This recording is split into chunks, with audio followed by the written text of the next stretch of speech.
Hello, everyone, and welcome to Rock Your Block and this segment of Egyptian Secrets Wellness Zone.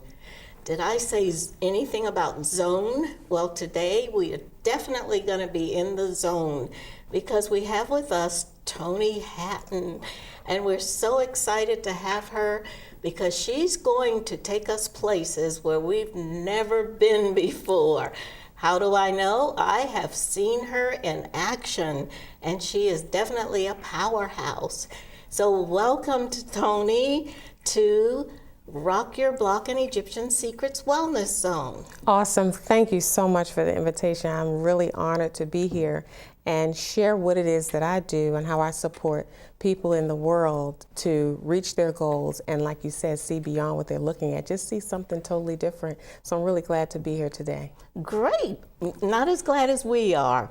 And folks, right now, please grab a notepad and paper, pen, because Toni's going to offer us some nuggets that you've not experienced before.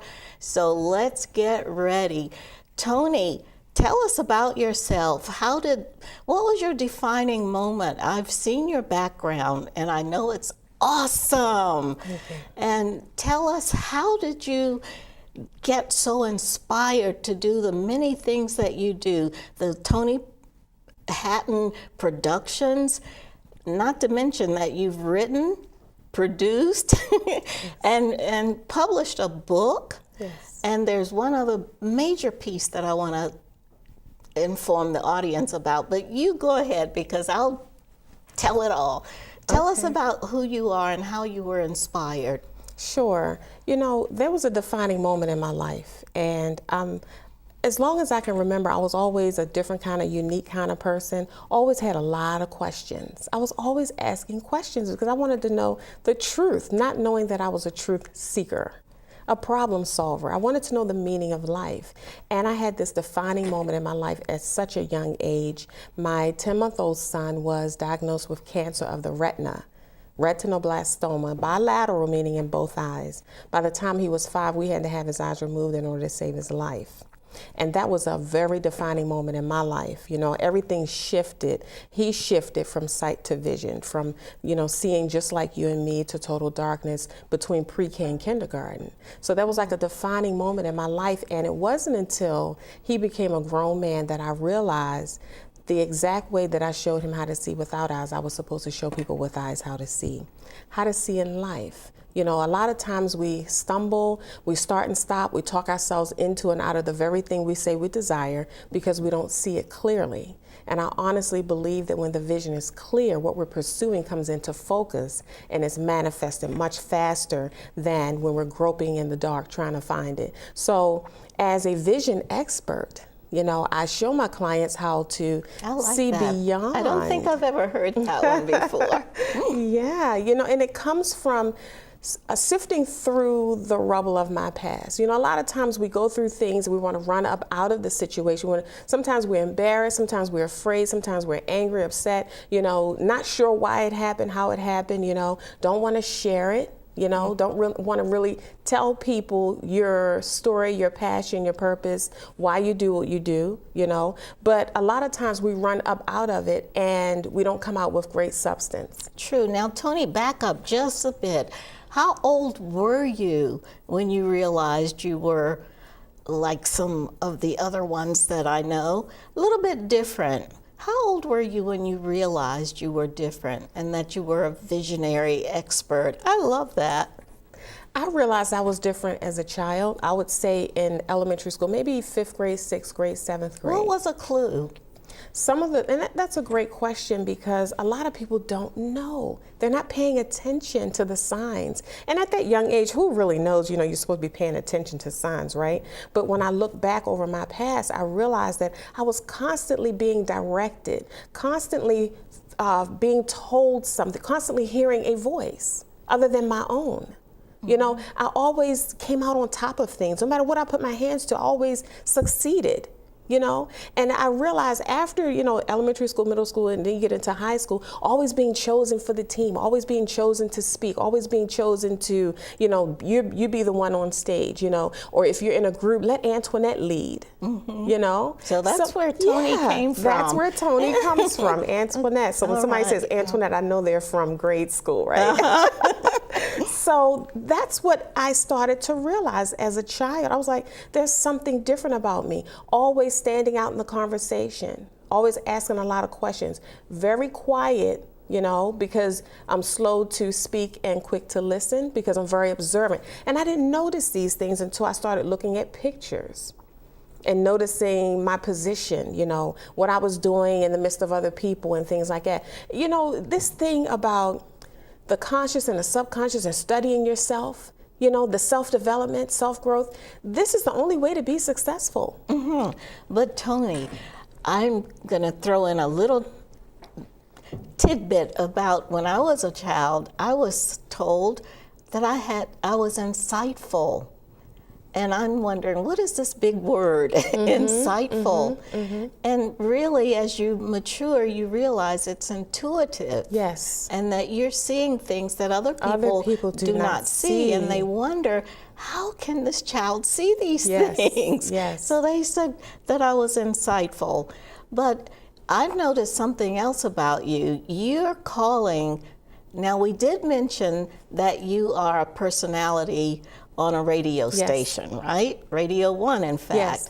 Now, you call your people attractive thinkers. Yes. How did you come up with that term? As I said before, just being insightful, always asking questions. And I share with my clients all the time, just ask the question. Things that you want to know, just ask. So I'm going to share a little bit about attractive thinker, but just to give you an idea of where it came from. I was always asking questions, and just one day out of the blue, the thought came to me, like, what attracts one person to another? Most people think it's the way they look, and in actuality, that might be initially the reason. You're attracted to the way a person looks, but what keeps that relationship is the way a person thinks. The way a person looks can't keep a relationship. I'm attracted to the way a person thinks. You can hold a conversation, you can capture me by the way you think. So I was just, going about, I think I was on the highway, and it came to me, attractive thinker. You can actually think and attract. That's so true. Yeah. So that's how, an attractive thinker is a person with vision who has the ability to see beyond what they're looking at. And then after you see what you see, you need the courage to focus on it until it manifests. All right. So those thoughts, when you're thinking, those thoughts are coming from where? You hinted on it a second ago. The thoughts are coming from your subconscious mind, because your subconscious mind is like a tape recorder. And that's why I'm always asking questions, because it knows. If it's a tape recorder, it has recorded everything ever said to you, everything you ever said, everything you've ever experienced, everything you ever did from the time you were born. Absolutely. So now, why not ask? How many people do you think know this? Not a lot. Not a lot. Not a lot. And that's why we struggle. That's why we start and stop. That's why we get excited and then we lose momentum. And that's why we feel like we never can get a grip, because we don't take time to sit down and discover our own treasure. And we're going to talk about that, right? Aren't we? Yes. So an attractive thinker, I don't know, is this something that can be seen or, okay. So an attractive thinker, and I had an image, I'm a visual person, I had an image and I gave it to my graphic designer. I said, I just have an image. I said, I need you to develop this for me. I said, I need to see how I need an image that shows the difference between a subconscious and conscious mind. And when you look at it like this, you can totally see that the subconscious mind, if it's in a negative perception, you have low self-esteem, you're speaking negativity, and your perception is off, right? But if you're in a positive perception, you have vision, you're seeking purpose, you're speaking life. Wealth is being manifested. You have faith and courage. You're leaving a legacy. You know, your subconscious mind, abundance. Everything looks bright over here, but over here it's dark. It's heavy, it's frustrating, it's stressful. Dense. You have fear. And that's the number one thing. You know, when attractive thinkers contact me through the radio, the number one thing that I feel as though their concern is fear. That's what's holding them back. You know, and then you have problems, you know, and people feeling like they're stuck. All because we weren't, and you know, here's the deal. This is what I say a lot. Most of this is not our fault. We weren't taught. We weren't taught to sit down and discover your treasure or study or reprogram your subconscious, or that you even have one. Most people don't know that. Now, lots of people, you're absolutely right, and it's just the same as that tape recorder.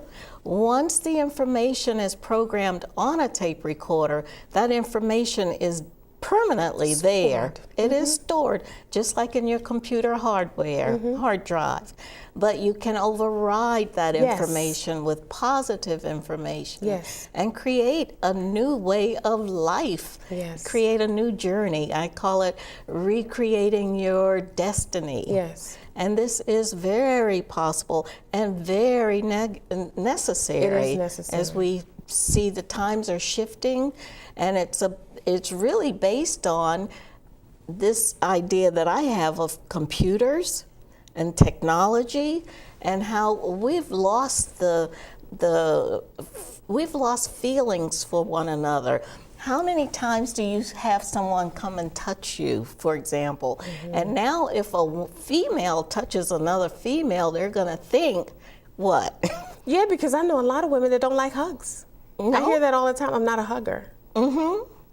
And if they are huggers, people tend to, in this time of life, are they kinky or is something strange going on? Because it is strange if that's not what we're doing anymore. It is strange to get a rub on the shoulder or a hug or an act of concern. That is strange, So people need what you have to say, and I love the way that you're attaching the attractive thinker not just to looks, because it really doesn't have a lot to do with It has nothing to do with how I look. Nothing at all. No, it has everything to do with how I think. Exactly, which is way more important. Now I've got 3 questions. I need 3 answers from you, but right now, if you folks didn't get your paper and pencil, I want you to take a short break and run and get your paper and pencil, because Toni has some other information that you've got to write down. These are nuggets that you want to refer to later on. So we'll be right back while you get your paper and pencil. See you in a minute.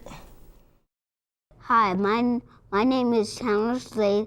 I'm 5 years old, and thanks for Rock Your Block and Channel 10. As you can see, I got mine.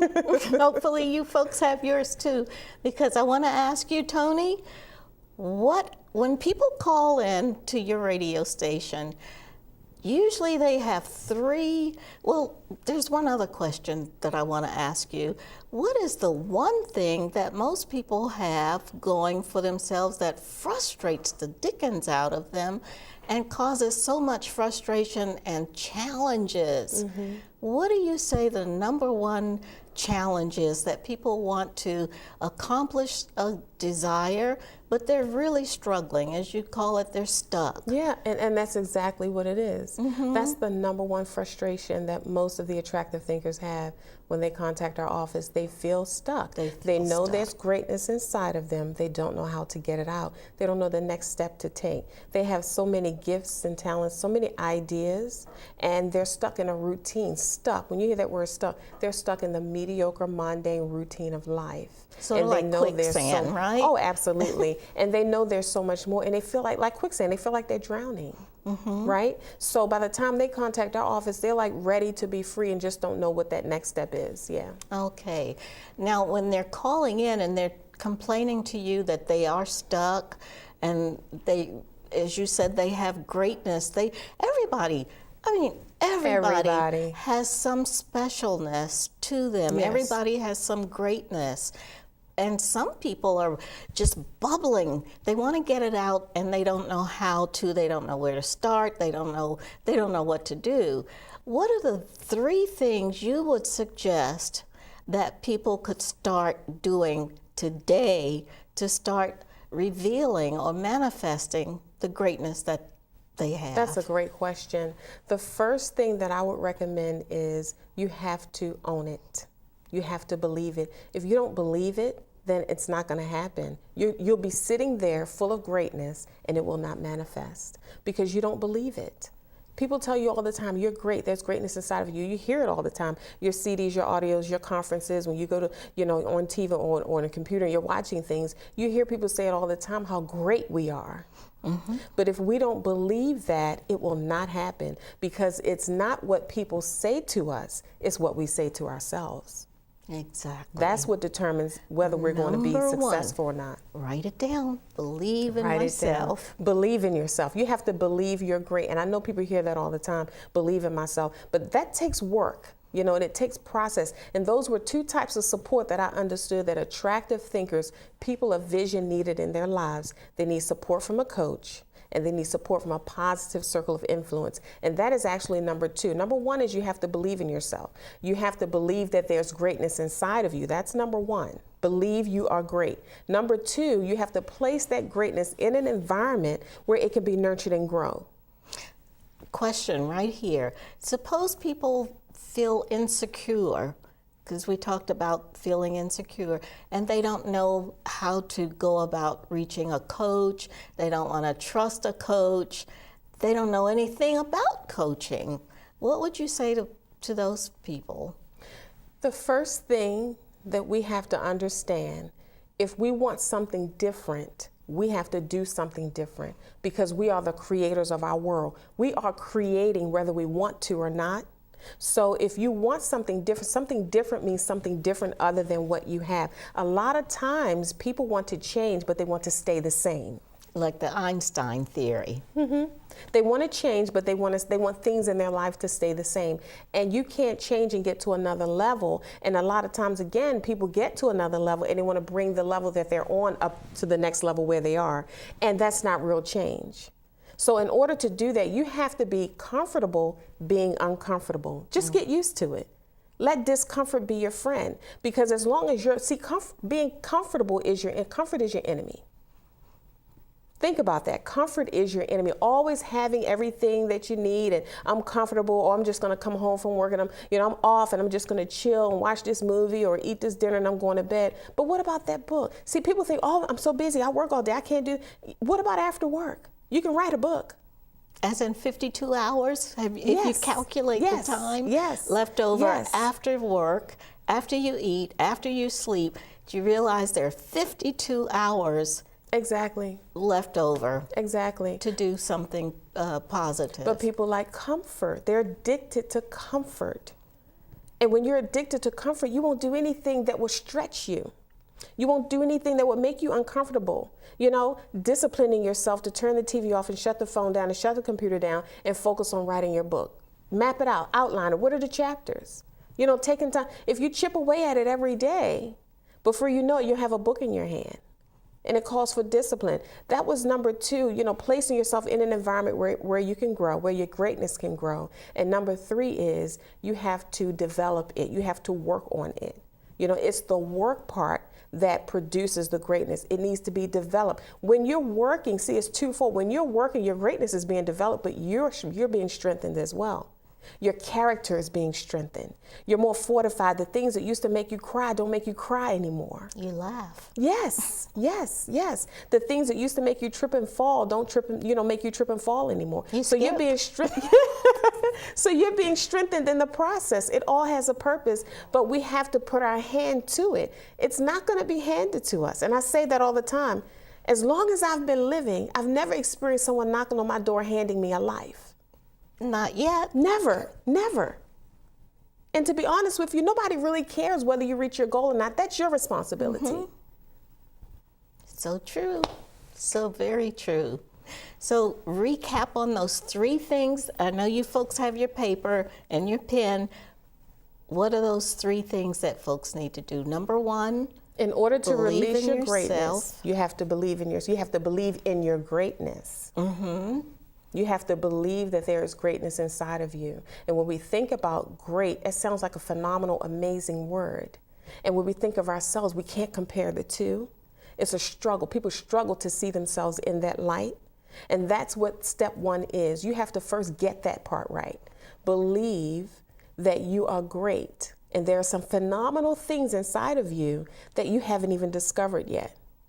And I was sharing with a client just this week, she struggled with that. And I was saying, you weren't just choosing to be great, you were chosen to be great. That's a big difference. She struggled with, well, why should I be successful? Why was I the one that was plucked out of, my family to do great things? I said, because they're watching you and they need you to accomplish it, which will give them the courage to do the same. Okay, now who is doing the choosing?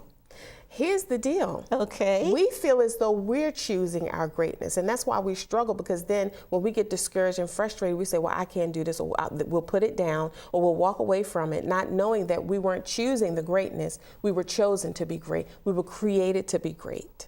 We were born to be great. It's our makeup. You can act like you're not great if you want to, but you still are. It's also our birthright to be great. It's our birthright, yes. Okay. That was step one. Step one, real quick. Number two. Step two was place your greatness in an environment where it can grow. For coaching. Yes, positive people. Positive people. People that with vision that are going where you're going. Okay. And step three was work on your project, focus, work on your greatness and develop it. Okay, I love that. Yes. Now, you may feel that I rushed you a little bit. We didn't talk about F.E.A.R. That's an acronym, right? Yes. F.E.A.R. Yes. False evidence appearing real. We hear it all the time. We switch it around. Instead of saying false, we say friendly. Friendly evidence appearing real. Then you get something done.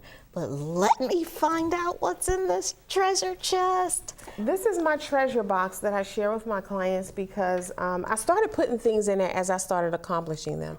And I started talking about my journey, just thinking about, the steps that it took for me to get to where I am today. And I have an award here, which was an image award.